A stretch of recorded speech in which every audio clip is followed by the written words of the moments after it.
Today, I want to take you through a home tour of my candle business studio that is obviously located in my home. Hi guys, if you don't know me, my name is Georgiana and I own a candle store based in Amsterdam. You can find me on TikTok and on Instagram, but I started this YouTube channel because I really want to take you more from the behind of the scenes of the business. If you hear a lot of things, my dog is just restless today and won't leave my side. So there's a lot of like dog noises. I'm sorry about that. I feel like growing up by my father, I was conditioned to make sure that once I was of age, I needed to get a job, stick to it, and that was gonna be the rest of my life. Nobody really sat me down and told me, hey, you can actually make money from a different way. You can start your own business. You can try different methods to do it at home, you know?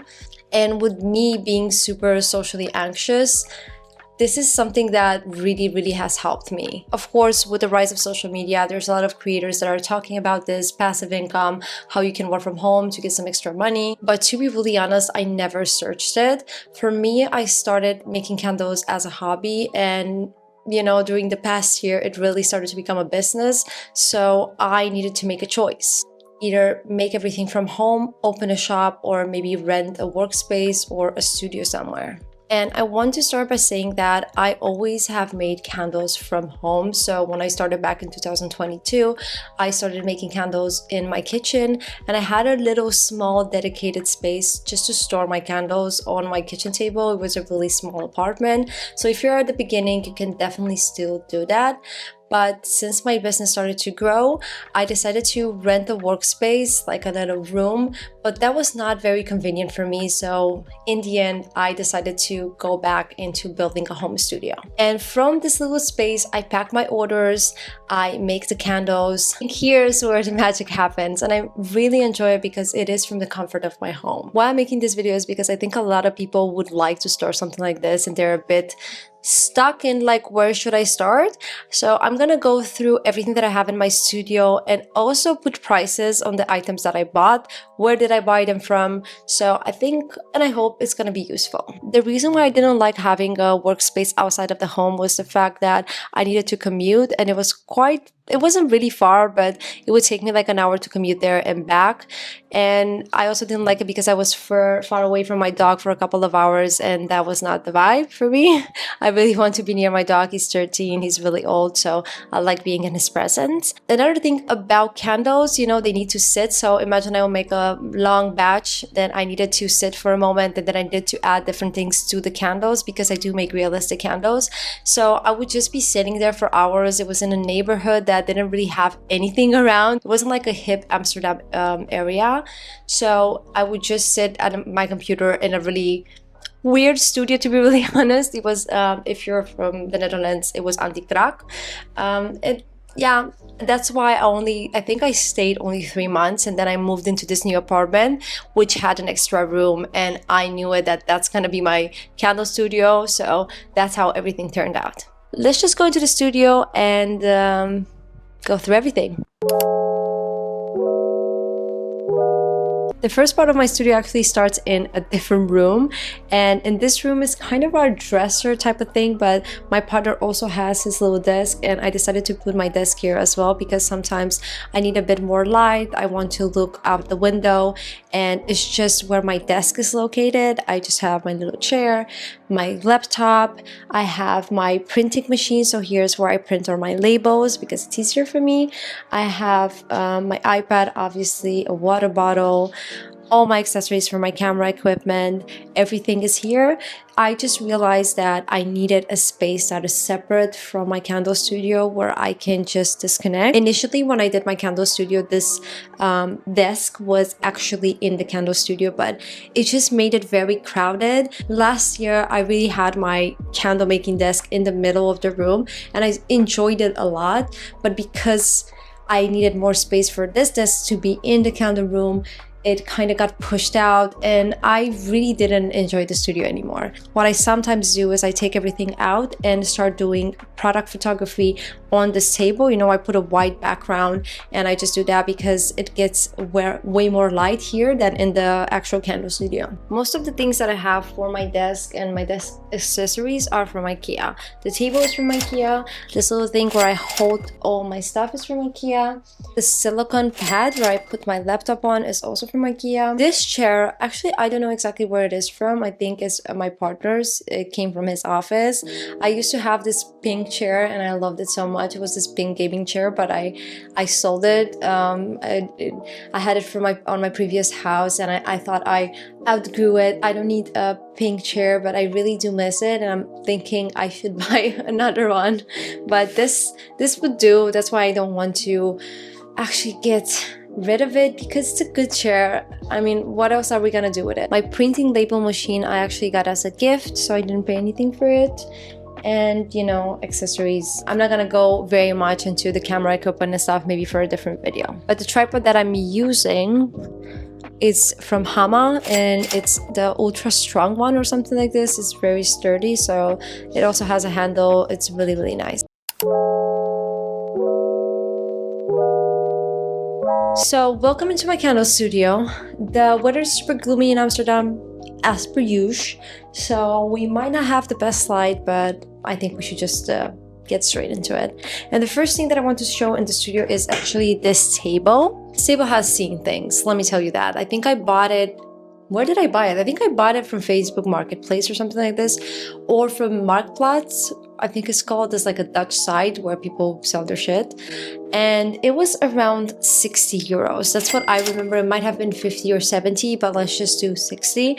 And definitely the table has seen better days, but I'm not ready to get rid of it yet, because when I make candles I usually put a white sheet over it or white paper, especially for filming purposes, because it's really not nice to see all of these stains.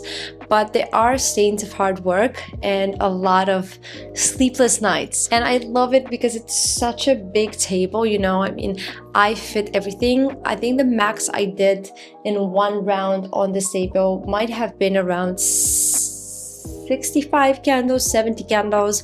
So there's a lot of the cocktail candles, of course I'm talking, and there's a lot of room. I think I could make 100 candles on this table easy, and it's a really sturdy table, so I'm not getting loose of it. If you are thinking about candle making, make sure to get a big sturdy table, or if you don't have a lot of space, just make sure to buy just a strong table, because you do need the support. Moving forward, I do have these two shelves. One is for packaging and one is for the candles usually, but now you also can see that I have some glasses here to store. I have two here and another one in a different part of the room. Unfortunately, I don't have the space to store all three of them here. I bought them at a Dutch store named Praxis. Again, I'm not really ssure exactly how much they were. I'm just gonna put a price on top, but I think for the three of them, it must have been somewhere like 100 euros. And they're really sturdy. I really, really like them. Here I have a space for packaging, and this is the space usually where I have all my candles, but now I also put some glasses, my matches, my fragrances. Make sure, even if you buy it on Amazon or something like this, that it's really, really sturdy, and especially when you're making candles, you don't want anything to fall down. Now we're getting into IKEA territory, because I have a lot of things from IKEA, and the first thing that I can show you while sitting on my sturdy table is this little guy here.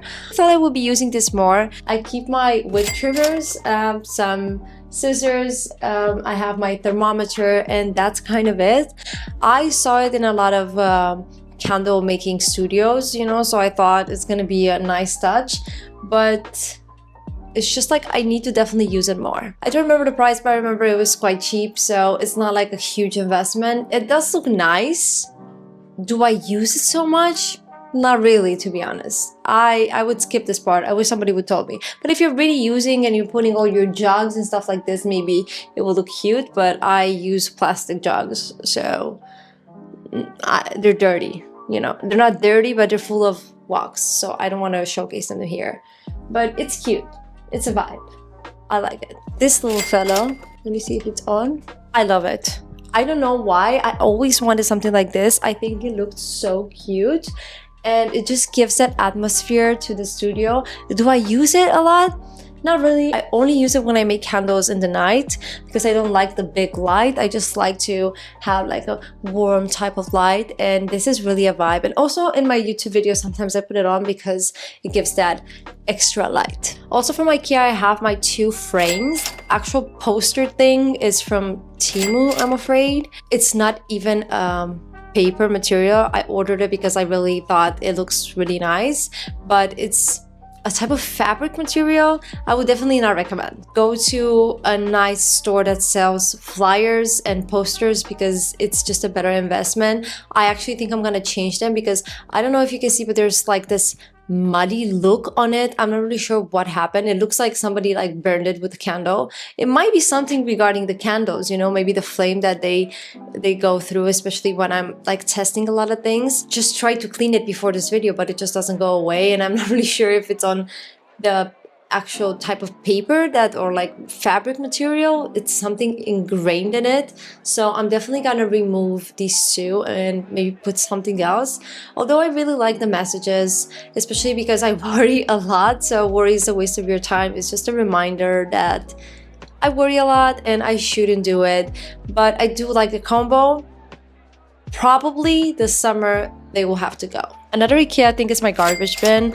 It's not very fancy, it's just like, yeah, a normal garbage bin. But the reason why I got it was because I used to put the garbage from the candles in our common garbage, you know, like my partner and I, and it would get full so fast. And he was just like, you know, I'm taking the garbage every day.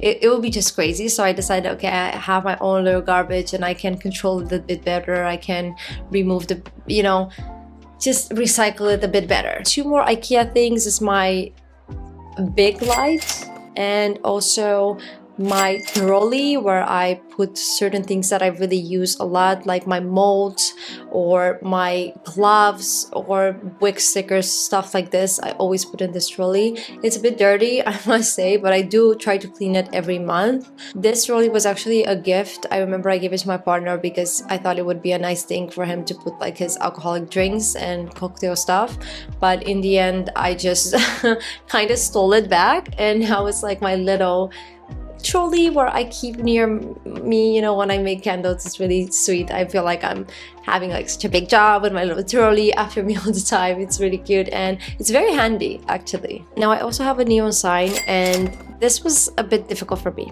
because I really wanted to go and buy a neon sign from a small business or a business that is located in Amsterdam or in the Netherlands, just to support it.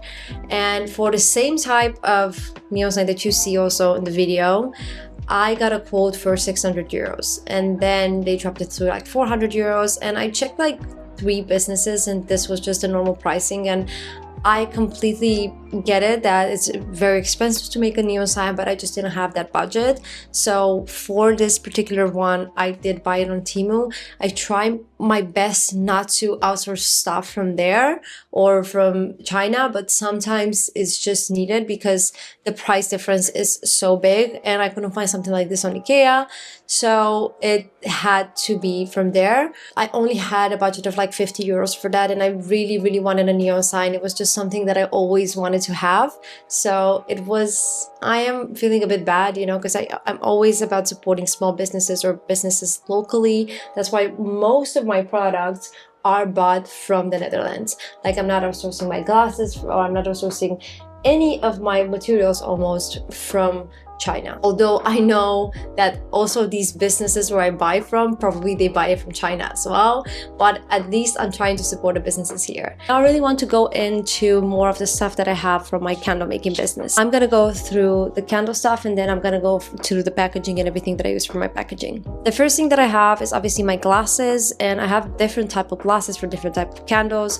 I have this swirly wavy glasses that are for a particular collaboration that I'm gonna go through. These bigger glasses that I just launched my new collection in. I also have the martini glasses, or actually the coupe glasses, where I used to make my espresso martinis, passion for martinis, and other stuff. Outsource everything from the Netherlands. For my candle making, I have 3 type of waxes. I have a soy wax that is a container soy wax. So basically this is for making candles in a glass. Then I have a pillar wax, so this is also a soy wax based, and it's more if you're trying to make candles that are not in a glass, so candles that are standalone candles. And I also have a gel wax. Now the gel wax is used to recreate this style of ice in candles. I don't have yet a container for the gel wax, so I'm looking for that. There's a shop in the Netherlands that is called Hema, and I think I might be able to find something there, so I think I'm just gonna go there tomorrow or today just to see it and maybe buy something from there for the gel wax. But for the two type of waxes, I have two different containers where I always put it. I just like it, it's pretty, and well, it's a bit dirty to be really honest, but I really like to have them in containers. And these containers were actually passed along from my partner's dad. I don't know exactly where he bought them from, but I did see some type of containers like this at this store in Amsterdam, Hema, where I talked about that I'm gonna go, so maybe you can find them there. In those 3 boxes up there, you're gonna find where I keep my wicks, my coloring, and my mica powder or glitter powder. I like to keep them separate, especially the mica powder, because it's full of glitters and it's a whole mess when I use it. It's everywhere, there's glitters, so I try to keep it separate from the normal coloring. But obviously in the past 3.5 years I built up a lot of colors that I have, so I like to keep them separate just to make sure that everything is organized. As a last touch for the candles, I also have the labels. The labels, I don't do them myself. I design them in Canva and then I send them to a printing company to print them for me. And I have quite a lot because I have different type of candles and I keep them here near the packaging. Another thing that I have is also fragrances, and I have a lot of fragrance oils because again, I make a lot of candles and some are outsourced from the Netherlands. I have like 3 different stores where I buy from, but these big jugs that you see was actually my first order that I ordered from. Well, I ordered them from Alibaba, so I'm assuming it's from China. The other places that I buy my fragrances from that are based in the Netherlands, I am almost 99% sure that they also outsource it from China, and they just put a bigger price on them, which is fine for me. I don't mind. I still order from those sites, especially when I'm in a time crunch and I need the fragrances the same week. For my candle making, I also have a lot of pouring jugs, so these plastic jugs, I just prefer them rather than the regular tin ones. And there's also a lot of glasses where I usually put my accessories for my candles, so that could be like flowers or, as you can see, like cinnamon sticks. But in this video you're probably not gonna see a lot because I kind of already made all of the orders, and the candles that you see are orders that are ready to go, but I usually make my candles to order. That's why you can't see so much. I also have a wax melter. This wax melter is from ToAuto and it was a gift. If you would like to purchase it, I have a link in my bio where you can purchase it. It's one of the best wax melters that I've ever used, and I'm not saying this because it was free. I'm saying this because it's a digital wax melter. Hello, that's so nice. And I think it can contain like 10 liters. I must say it melts the wax very quickly, especially in a setup where you're doing a workshop and you need the wax melted in like 30-45 minutes, you know, while the people choose their fragrances. It works very fast, so I will definitely recommend it. Moving forward, I just want to discuss the packaging situation. I have flyers, obviously, for candle safety, my business cards, the labels that I just showed you, some stickers that I attach to my orders. I have this machinery where I'm not really sure how to explain or how it's called in English, but I just put my tape in it and it's just easier to pack packages. This was actually the idea of my partner because when I was packing like 250 orders a week, it really came in handy. They were like, you need this. So I bought it, but I don't know how to replace it. I need him to do it for me. I also have the candle safety stickers and a little ink with a stamp for my personalization of my cotton bags. And speaking of the cotton bags, I have 2 different sizes. One is for the smaller candles and one is for the martini glasses. I have different sizes of boxes. This is not everything that I have. I have a storage down and it's full of boxes because it's very unpredictable what people will order, if they're gonna order 1 candle or like 5 candles. So I really need to be prepared. I do use plastic bags, and the reason why I use plastic bags is just because sometimes my candles travel really far, and because the glass is very thin, they can break easily. easily. So I know it's not the most eco-friendly, but these bags can always be recycled, and also you can keep them around the house. This is mostly what I use for my packaging. There's also like a tissue paper that I have in a different storage. I don't have it here because I didn't have the space, and I wrap up my packages in because it looks very cute, like on the inside. And I think this is everything that I have in order to pack my packages. So this was a tour of my studio, including the desk area. I'm just gonna put here the price, the total price on how much this was. But I do remember it wasn't that expensive, especially if you're comparing it to renting your own workspace or possibly just opening your own shop. There's so many more other things that you need to take into consideration, and I think this is just the easiest and most convenient way for me to have a studio. My partner forgot his little shirt. He's going at a business conference and he forgot it, so it's gonna be an unpaid actor here. Now, this price is only for the accessories like the table, the shelves, everything like this. I'm not taking into consideration the equipment, camera equipment, any type of electronics. I can do a separate video where I explain how much I paid for all of it. It also doesn't take into consideration how much the wax cost or the packaging or stuff like this. I can also make a separate video financing and just talking about that. But for the total cost of a studio, I think it's doable. If you have a room in your house that is not used, or you can repurpose it, maybe use this video as a reference. A lot of things you can buy at IKEA, or if you don't want IKEA, you have probably local stores, or Amazon is also a great space to buy stuff. You just need a couple of days where you can think what you want in your studio. But I hope this video is at least a little push or just a reference point on what you will need if you want to open your own candle studio in your home. I'm at around 800 subscribers at the moment. I need 1,000 in order to qualify for the first part of the monetization. I really thought the subscriber counts is gonna be the hardest part, but the watch hours, it's insane. Like, I don't know how I'm ever gonna make it to 4,000 watch times. I currently have around 736 watch hours. There's so much that I need to make, but nevertheless, it would be amazing if I would reach it. But I'm also enjoying making these videos, and it's also a reminder for me where I started. And yeah, I hope you enjoy it. Thank you so much for watching, and I'll see you in the next video. Ciao!